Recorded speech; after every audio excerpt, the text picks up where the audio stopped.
My name is Rachel Dunn. I'm 34 years old, and I want to tell you about a Saturday afternoon at a civilian shooting range in Virginia when my brother stood next to me at lane 7 and laughed at my first 5 shots. He stopped laughing at the 6th. He didn't say anything after the 7th. By the time I had finished the course, he was standing with his arms at his sides and his paper target in his hand, looking at the pattern of holes in it and then at the pattern of holes in mine, and he had the specific expression of a man who has just understood that the thing he has been performing confidence about is something he does not actually know anything about. He said, "How long have you been doing this?" I said, 12 years. He said, "You never told me you could shoot like that." I said, "You never asked." But I need to start where this story actually begins, which is not at a shooting range and not on a Saturday afternoon. It begins at a kitchen table in Alexandria, Virginia, when I was 22 years old and told my family I was going to qualify for the Olympic shooting team. My brother Daniel is 5 years older than me. He is, by the metrics that our family uses to evaluate success, doing extremely well. He runs a marketing firm in D.C., he has a beautiful apartment in Georgetown, he married a woman everyone likes, and he has, since approximately his senior year of high school, occupied the position in our family of the one who figured things out. He was not cruel to me about shooting. I want to be precise about this because this story could easily become a story about a cruel brother, and that would be the wrong story. He was not cruel, he was dismissive. There is a difference. Cruel implies malice. Dismissive implies something else, a casual certainty that the thing being dismissed is not worth the energy that attention would require. I had been shooting since I was 16. Not casually, seriously, with the specific commitment of someone who has found the thing their nervous system is most suited for and has decided to develop it as far as it will go. My father had taken me to the range the first time as something to do on a rainy Saturday. And the first time I picked up a pistol and fired it, I had the specific sensation that I would later hear other elite shooters describe as recognition. The feeling not of learning something new but of encountering something you already knew. I was good immediately. Not good in the way of beginners who happen to hit the target a few times and are praised for it. Good in the way that becomes visible to experienced shooters and coaches. A natural stillness, an intuitive understanding of the relationship between breath and trigger, a hand-eye coordination that operated at a level that training could refine but had not needed to create. My coach, a retired Army marksman named Carl Weber who ran a small program out of a range in Fairfax County, told me after 3 months that he had seen this level of natural aptitude twice. He told me I could go very far if I was willing to do the work. I was willing to do the work. I trained through high school, through college, and through the 2 years after college when my peers were establishing careers and I was doing that too. I worked in government contract administration, a job that paid reasonably and left my evenings and weekends for the range. I competed in regional tournaments. I won some, I placed in others. My scores improved in the specific measurable way of someone who is doing the work and who has the underlying talent that makes the work compound. At 22, I qualified for the Olympic trials. I told my family at dinner. My mother was proud. She expressed it warmly immediately in the unguarded way of someone for whom the emotion and the expression of it arrive simultaneously.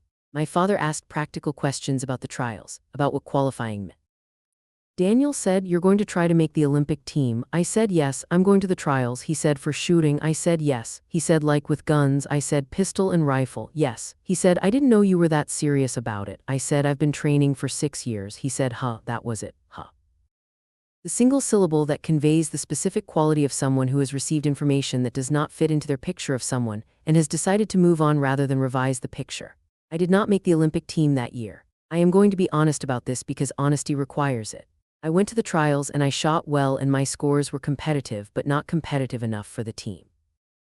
I finished in the top 15, which is a significant achievement at the Olympic trials level and which represented a career milestone for someone who had been competing for 6 years.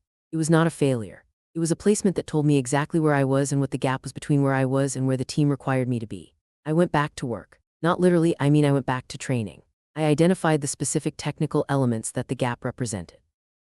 I adjusted my training program with Carl. I competed more in different venues against different levels of competition to test different aspects of what I was developing. I was 22 years old and I had finished in the top 15 at the Olympic trials and I was not done. Daniel said when I told him about the trials result, "Well, at least you got to try." He said it kindly. He meant it kindly. He was in his way offering comfort for what he had.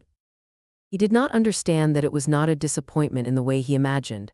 That top 15 finish at the Olympic trials for a 22-year-old who had been seriously training for 6 years was not a failure but a milestone that told me the direction and the distance.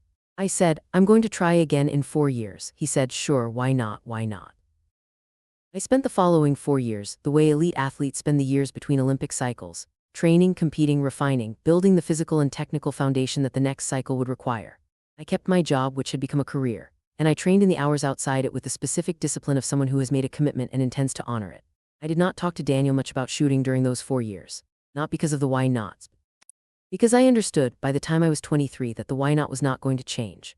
It was his settled picture of my shooting as something I did that might eventually become a hobby of reasonable but not significant consequence. And the picture was not going to be revised by me describing my training or my results. It would require something he could see directly to revise it. I did not know in those 4 years what that would be. I went to the trials. I finished 7th. 7th at the Olympic trials, and pistol is the specific number that matters because the team takes the top 3. I was 7 places short of the team. I was 4 places closer than I had been 4 years earlier. I was shooting at a level that placed me in the upper tier of American competitive pistol shooting. I was not on the team. Daniel said, "That's pretty good." 7th, I said, "Yes." He said, "So you're like almost Olympic level." I said, "I'm a level that places me in the top 10 in the country." He said, "But not top 3. I said, "Not top 3, not yet." He said, "You're going to try again?" I said, "Yes." He said, "That's a long time to be working towards something that hasn't happened." I said, "Yes." He said, "I'm not saying you shouldn't. I'm saying, how do you know when to stop?" I said, "I don't stop until the performance tells me to." He said, "And it hasn't told you to." I said, "No." "That's your call." 4 more years. The 3rd trials, I finished 5th. I was 30 years old. I had been competing seriously for 14 years. I had finished 15th, 7th, 5th. The trajectory was clear and it was in the right direction, but the right direction was slow and the team was still 2 places away. Daniel said, "5th is better than 7th. I said, "Yes." He said, "You're still not going to stop." I said, "No." He said, "How do you keep doing this?" I said, "Because the performance hasn't told me to stop." He said, "And what does the performance tell you?" I said, "It tells me I'm getting closer. 5th at 30 is not the same as 5th at 26. The field at 30 is deeper. The competition is better. 5th at 30 means something different." He said, "Does it mean you're going to make the next team?" I said, "I don't know." He said, "But you think so?" I said, "I think I have a real possibility." He said, "You've thought?"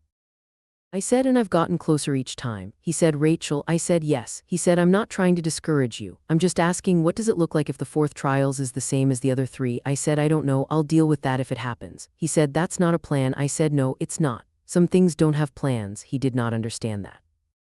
I saw it in his expression, the specific blankness of someone who organizes their life around plans and metrics and measurable outcomes, and has encountered a thing that does not fit that structure.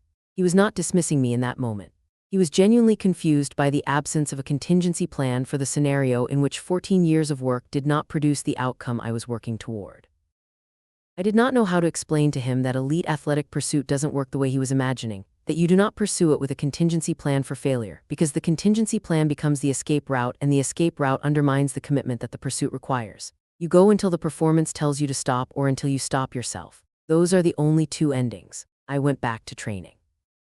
The Saturday at the shooting range was 6 months before the 4th trials. Daniel called me in September and said he was thinking about getting into shooting. Not competitive shooting, recreational. He had read something about it, had decided it sounded interesting, had looked into ranges and equipment and concluded that he wanted to try it. He said he thought it might be something we could do together. I said, "I'd like that." He said, "You can teach me some things." He said, "How hard can it be?" I said, "It depends on how well you want to do it." He said, "I mean to hit the target." I said, "That's easy. To hit the target the way you want to hit it, that's the work of a lifetime." He said, "You're very dramatic about shooting." I said, "I've been doing it for 14 years. He said, "Fair enough." We went to the range on a Saturday in October. A civilian range in Fairfax, not the facility where I trained. The facility where I trained was not appropriate for a beginner, and the Saturday was about Daniel learning, not about me performing. He rented equipment. He received the safety briefing from the range officer. He took his lane 7 next to me. I set up at lane 8. We started shooting. I want to describe what the first 10 minutes looked like because they established the context for what happened. Daniel was a complete beginner in the specific unguarded way of someone who is intelligent and successful, and is encountering a domain where intelligence and success provide no advantage. He handled the pistol with the careful overcorrection of someone who is trying to remember too many things simultaneously. The grip, the stance, the sight picture, the trigger pull, the breath control. The shots went wide, some went high, one hit the target frame rather than the target. He was, in the entirely honest assessment of someone who has been doing this for 14 years, an absolute beginner. He was also, in the way of absolute beginners who are accustomed to being competent, slightly embarrassed by being an absolute beginner. He compensated with humor, which is how he compensates for most things. He looked at my target. I had been taking warm-up shots, nothing serious, finding the feel of the rental equipment I was using to match his experience level, and he looked at mine. He said, "Is that supposed to be impressive?" My warm-up shots were not impressive. They were warm-up shots distributed across the target area in the pattern of someone calibrating the feel of an unfamiliar firearm. They were not grouped, they were not precise, they were what warm-up shots look like. He said, "I thought you were supposed to be good at this." I said, "Those are warm-up shots." He said, they look like my shots. I said, your shots are in the target frame. He said, one of them was in the bullseye. He said it with the specific pride of a beginner who has hit the bullseye once. The bullseye in recreational shooting, for a beginner firing from a close distance at a large target, is not difficult to achieve occasionally. It is achieving it consistently from distance under pressure, with a pattern that demonstrates control rather than luck that represents skill.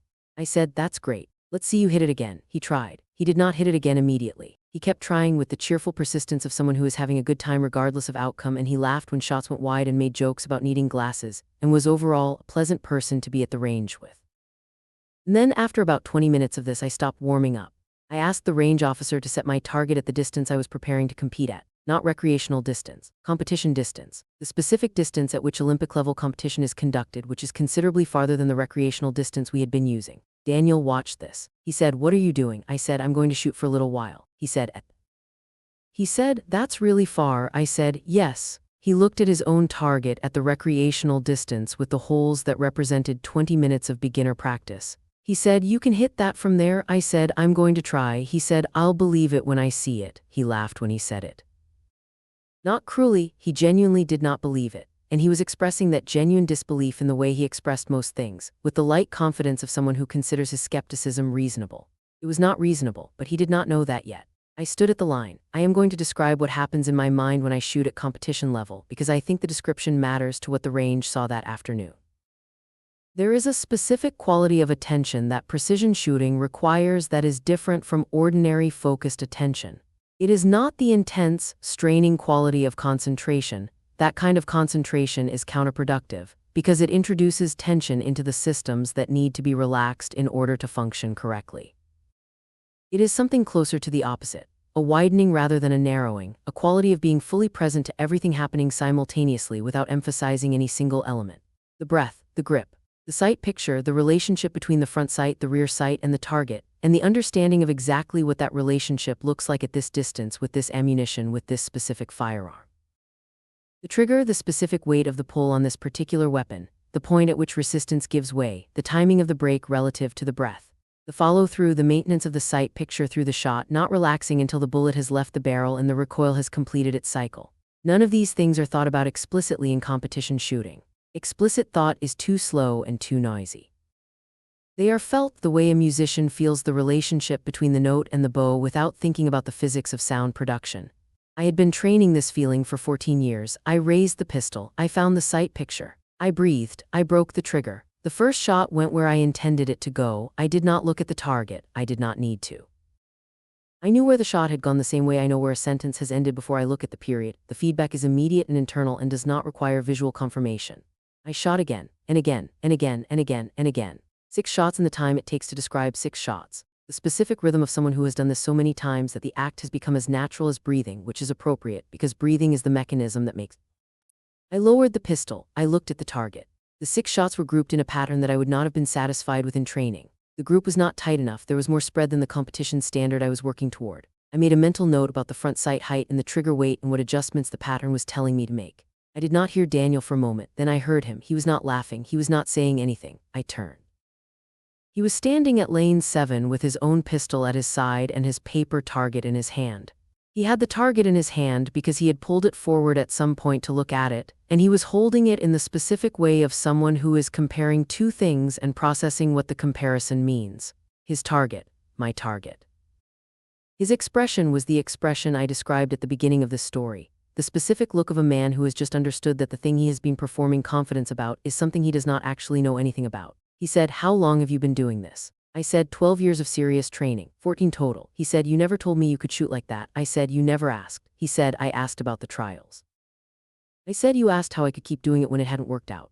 He said, that's not the same as asking what you could do. I said, no, it's not. He said, Rachel. I said, yes. He said, how good are you? I said, I'll tell you after the next trial. He said, give me a number. Where do you rank? I said, nationally in my event, I'm ranked 4th right now. He said, 4th in the country. I said, yes. He said, and you've been ranked somewhere in the top 10 for ice.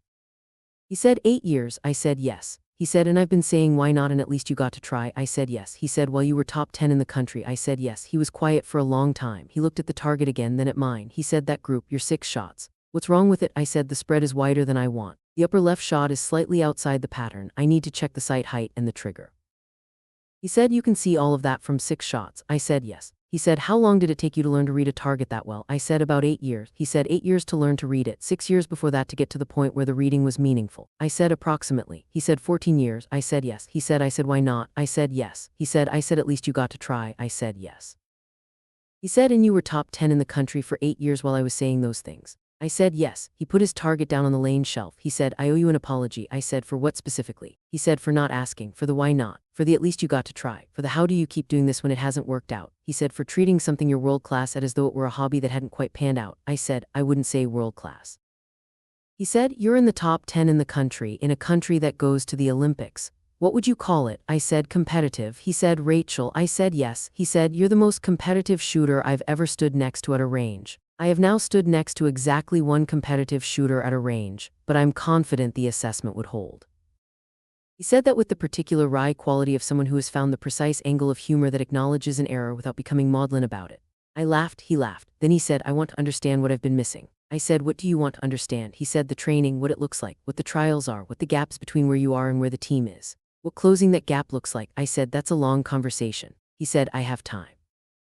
Let's shoot for another hour and then get lunch and you can explain everything. I said, you want to shoot for another hour? He said, I want to watch you shoot for another hour. I'll keep working on hitting the target at recreational distance. I said, okay. He said, Rachel. I said, yes. He said, shoot the way you were just shooting, not warm-up, not calibration, whatever you were doing for those 6 shots. I said, that was not my best work. He said, what? I said, better than that. He said, show me. I showed him. I spent the next hour shooting at competition level while my brother stood at the adjacent lane and watched. He asked questions between strings of fire about the sight picture, about the breath control, about the specific way that the mental state necessary for precision shooting differed from ordinary focused attention. I answered them as well as I could, in the specific language of someone who has internalized something so completely that finding words for it requires translation. He listened in the way he listened to things he genuinely wanted to understand, with the focused, building attention of an intelligent person who is taking in information and connecting it to a structure he is building in real time. We had lunch afterward at a restaurant near the range. I ate more than I usually did after training. I had been shooting at a higher intensity than my usual solo sessions, partly because the audience had produced a quality of focus that I recognized as performance adjacent. That focus burns more energy than the ordinary training focus. He ordered a beer. I had water. He said, walk me through a competition, start to finish. What it actually feels like. I said, which competition? He said, the trials, the one in March. He said, yes. I walked him through it, not the logistics, he could have looked those up. The internal experience, what I feel from the moment I arrive at the venue to the moment the final string of fire is completed. The warm-up, which is calibration rather than the ordinary meaning of the word. The sight-in, which is the process of confirming that the equipment is performing as expected in the specific environmental conditions of the day. The staging, which is the period between completing warm-up and beginning competition, which is the most technically demanding mental management of the entire event because you have done everything you can do and now you must wait with a prepared mind that stays prepared without hardening. He listened to all of it. He said, the staging sounds like the hardest part. I said, it's where most matches are lost. He said, in the waiting. I said, in what you do with the waiting. Said, and you've been working on that. I said, for 14 years. He said, and it gets easier. I said, it gets more manageable. Easier is not the right word for something that requires active management. He said, manage difficulty. I said, yes, that's a good way to put it. He said, Rachel, if you make the team in March, what does that look like? I said, the team goes to the games in July. He said, and if you make the team? I said, then I go to the games. I said, then I don't. He said, and then what? I said, then I decide what comes next, but I'm not going to decide that before March. I'm going to train between now and March and go to the trials and shoot. He said, and the performance will tell you what to do. I said, yes. He said, I understand that better now. I said, what changed? He said, I watched you shoot for an hour. The thing you're doing when you shoot at competition level, it's not something you decide about the way you decide about other things. It's something that either is or isn't there. And if it's there, you follow it until it isn't. You can't plan it. You can't hedge it. You just go until you can't. I said, yes, that's exactly right. He said, I couldn't see that from the outside. I was applying a business framework to something that doesn't operate in a business framework. I said, yes. He said, and asking for a contingency plan for a thing that doesn't work that way. I said, yes. He said, I'm sorry about that. I said, I know. He said, I'm also sorry about the why not. I said, it's all right. He said, it's not all right. You're 4th in the country. You've been in the top 10 for 8 years. I should have been asking what you needed, not why you were still doing it. I said, what made you call in September about wanting to learn to shoot? He said, I saw a video. One of the Olympic trials from 4 years ago. Someone shared it online. I watched some of it. I said, did you recognize my name? He said, yes, I looked you up. I found the results. 7th 4 years ago, 5th this time. I saw the trajectory. I said, and he said, and I realized I had been commenting on a career I had never actually looked at. I said, that's why you called. He said, I called because I wanted to see what I had never looked at. I said, and said March, the 4th trial. I said, yes. He said, I'm coming. I said, Daniel. He said, I'm coming to the trials. I don't know what I'm watching or how to read a scoreboard or what the difference is between a good round and a great round, but I'm coming. I said, it's a long drive. He said, you've been driving to competitions for 14 years. I said, yes. He said, I can drive to one. I said, okay. He said, Rachel. I said, yes. He said, fourth in the country. He said, for 8 years. I said, approximately. He said, and I said, why not? I said, yes. He said, I'm going to spend the rest of my life being embarrassed about that. I said, good. He laughed. I laughed. We finished lunch. He came to the trials in March. He sat in the spectator area with a printed score sheet that he had downloaded and studied in advance. He had, I learned later, spent 2 weeks reading about Olympic pistol shooting, the rules, the scoring, the equipment, the specific technical elements that separate elite performance from merely high performance. He showed up prepared. He watched the entire event. I finished second at the Olympic trials. The top 3 make the team. Second makes the team. I heard him before I could find him in the crowd. Not because he was louder than everyone else, because I knew the specific sound of my brother's voice and I had been listening for it, and it was there in the crowd, doing something it had never done for me before. He was there. He found me after the scores were posted. He was not calm. The specific composure of a man who manages his emotions carefully was not present in that moment. He was the way people are when something significant has happened and they have not yet had time to manage themselves back to their ordinary presentation. He said, you made it. I said yes. He said second. I said yes. He said second out of everyone in the country. I said yes. He said nothing for a moment. He said, I'm sorry it took me 14 years to watch. I said, you're here now. He said yes. I said, that's enough. He said, is it? I said yes. I am 34 years old. I am going to the Olympic Games in July. My brother is going to be there. He said, why not at 22? He said, at least you got to try. He said, how do you keep doing this? He watched me shoot for an hour at a range in Fairfax and then drove to the trials and sat in the spectator area with a printed score sheet he had studied for 2 weeks. I finished second. He was there. That is the shape of this story. Not the medal. I have not shot for the medal yet. I do not know what July will produce, and I am not going to say I know because the performance will tell me what it tells me and I will respond to what it tells me. What I know is that my brother will be there, watching with a printed score sheet that he studied for 2 weeks. That is enough. That has always been enough. Some brothers find their way to the right seat eventually. The range in Fairfax helped him find it. 6 shots in a tight group at competition distance. The rest followed from there. That is the whole of it. That is everything. There are things that happen between the range in October and the trials in March that I want to tell you about because they are part of the full picture and because they show what it looks like when someone decides to actually pay attention. The week after the range, Daniel called me, not to talk about shooting specifically. He called on a Tuesday evening and said, I've been thinking about something you said. I said, which thing? He said, you said the performance will tell you what to do. I said, yes. He said, I've been thinking about what it means to trust that, to build your whole career on the idea that you follow the performance until it tells you to stop. I said, what about it? He said, it's the opposite of how I built my business. I have metrics for everything: revenue targets, growth rates, client retention numbers. I always know where I am relative to where I'm supposed to be. He said, and when I miss a target, I have a contingency, an adjustment, a next move. I said, yes. He said, you don't have that. I said, I have adjustments. Technical adjustments, training adjustment, but not contingencies for the fundamental question of whether I keep going. He said, how do you know the difference between continuing because the performance says to and continuing because you're afraid to stop? I said, that's a good question. He said, do you have an answer? The trajectory, the specific evidence that the performance is improving. If the scores were flat or declining, I would read that differently. He said, and yours are improving. I said, yes. He said, each trials you've been closer. I said, yes. He said, so the performance has been telling you to continue. I said, yes. He said, and you've been listening. I said, yes. He said, I've been telling you to have a contingency. I said, yes. He said, and the contingency is the thing that would have undermined the thing that actually needed to happen. I said, possibly. I don't know what would have happened if I had approached it differently. I know that the approach I took produced the results it produced. He said, fourth in the country. I said, yes. He said, Rachel, I want to ask you something and I want you to be honest. I said, okay. He said, did my comments hurt you? The why not, the at least you got to try. Did they affect your training in any way? I thought about this carefully. I said, they didn't affect my training. Training happened regardless of what anyone else said about it. But they established a distance between us around something that matters to me. And that distance was something I felt. He said, felt how? I said, like being seen partly. Like the part of me that is most developed and most committed was invisible to the person who knew me best. He said, I'm the person who knew you best. I said, you're my brother. He said, and you felt invisible to me. I said, yes. He said, for 14 years. I said, yes. He said, well, I was saying, why not? I said, yeah. He was quiet for a long time. He said, I'm sorry, Rachel, not for specific comment. For 14 years of not looking. I said, I know. He said, I've been trying to catch up since October. I said, I know. He said, has it helped? I said, yes, it has. I said, come to the trials. He said, I'm coming. I said, come with the printed score sheet you downloaded. He said, how do you know about the score sheet? I said, because you're you. You found out you were going to watch something you didn't understand and you studied. He said, for 2 weeks. I said, yes. He said, I watched 6 hours of competition footage. I read the IS rule. I made myself a glossary of the scoring terminology. I said, of course you did. He said, it's you understanding something by doing what you do when you decide to understand something. He said, which is? I said, research it completely. He said, yes. He said, I should have done this 14 years ago. I said, yes, but you're doing it now. He said, is that enough? I said, it's what we have, and it's enough. The months between October and March were the most unusual training period of my career, because for the first time I was training with someone watching from the outside who was actually watching.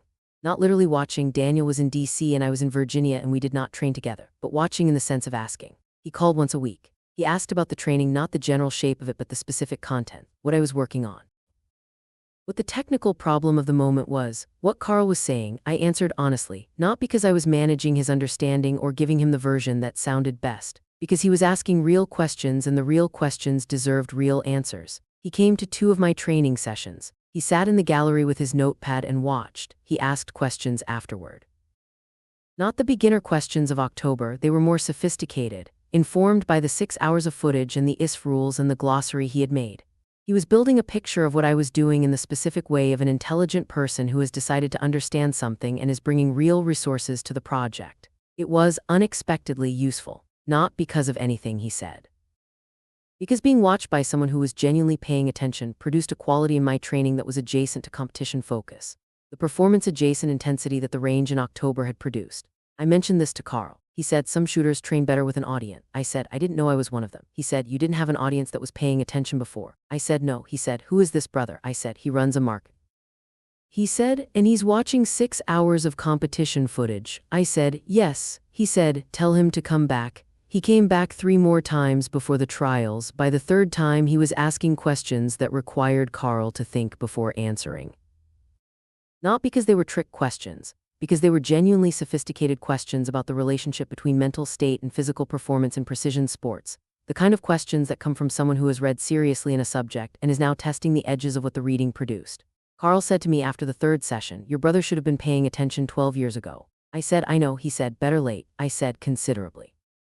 The trials in March were the 4th time I had stood at the line with everything that 14 years of work had produced and tried to make it count when it mattered.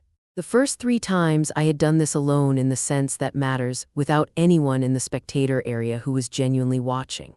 My parents had come to the first trials. They had not understood what they were watching in the way that Daniel, after 6 hours of footage and 2 weeks of rules and 3 training sessions, understood what he was watching in March. He was there. He had the score sheet, he had his glossary, he watched every string of fire. I know this because I could feel the specific quality of attention that someone in the gallery has when they are genuinely watching, not the diffuse awareness of a crowd being present, but the specific directed attention of one person who is tracking every element and knows enough to understand what they are tracking. I do not have mystical beliefs about attention.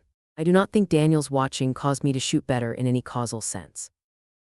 I think the quality of focus I brought to the trials in March was the product of 14 years of training and the specific technical refinements of the preceding 4 years, and the particular mental management of the staging period that I had been working on since the 3rd trials. I also think that knowing he was there, watching with the score sheet he had studied for 2 weeks, mattered in a way that is real even if it is not causal. It mattered. I finished 2nd. I made the team. He was there when the scores were posted. I have already told you what that looked like. I want to add one more thing that I did not include earlier. After the initial moment, after the did you make it and the yes and the second and the yes, he said something that I have thought about every day since. He said, I watched every shot. I said, I know. He said, I read the score for every string as it went up. I said, I know. Said, and there was one string, the 4th one I think, where the scores were tight and I couldn't tell from the board whether you were where you needed to be. I said, the 4th string was close. He said, I know, I could see it in the numbers. And I realized watching that string that I didn't know how to read what I was seeing well enough to know whether to be afraid. I said, what did you do? He said, I watched your face when you stepped back from the line. I said, my face. He said, yes. After the 4th string, you stepped back and you looked at the board for a second and then you looked at where you were going to stand for the 5th string, and I couldn't read the board but I could read your face. I said, what did my face say? He said, it said you were going to be all right. I said, was I right? He said, yes. He said, I need to learn to read the board. I said, I'll teach you. He said, before July? I said, yes, before July. He said, good. He said, Rachel. He said, I'm proud of you, for the result and for the 14 years that produced it. Both things. I said, thank you. He said, I should have said that a long time ago. I said, yes. He said, I'm saying it now. I said, I know. He said, is it enough? I said, it's what we have and it's enough. He said, it should be more. I said, yes, but it's what we have. And I'm 34 years old and my brother is going to the Olympics in July with a score sheet he studied for 2 weeks. That's what we have, and I'm not going to spend time on what it should have been when what it is this good. He said, "You're very gracious about 14 years of my inattention." I said, "I'm a competitive shooter. I've been training in long cycles for 14 years. I know how to stay in the present moment rather than relitigating what's behind me." He said, "That's a skill I could use." I said, "Come to the Olympics. I'll see what I can teach you." He said, "I'll be there." I am 34 years old. I am going to the Olympic Games. My brother said, "Why not at 22? My brother stood next to me at lane 7 and laughed at my first 5 shots. My brother stopped laughing at the 6th shot and stood with his arms at his sides holding his paper target. My brother studied ISF rules for 2 weeks and sat in the gallery at the trials with a printed score sheet. My brother said, "I'm proud of you," and meant it, and said it in the words rather than in the "why not" or the "at least you got to try." My brother is going to the Olympics with a score sheet that he will study before July. That is the whole story. That is everything. Some brothers find their way eventually. 6 shots at competition distance helped mine find it. Better late, considerably better than the alternative. I'll see him in July. I'll be at the line. He'll be in the gallery. With the score sheet, that is enough. That has always been enough. That is everything.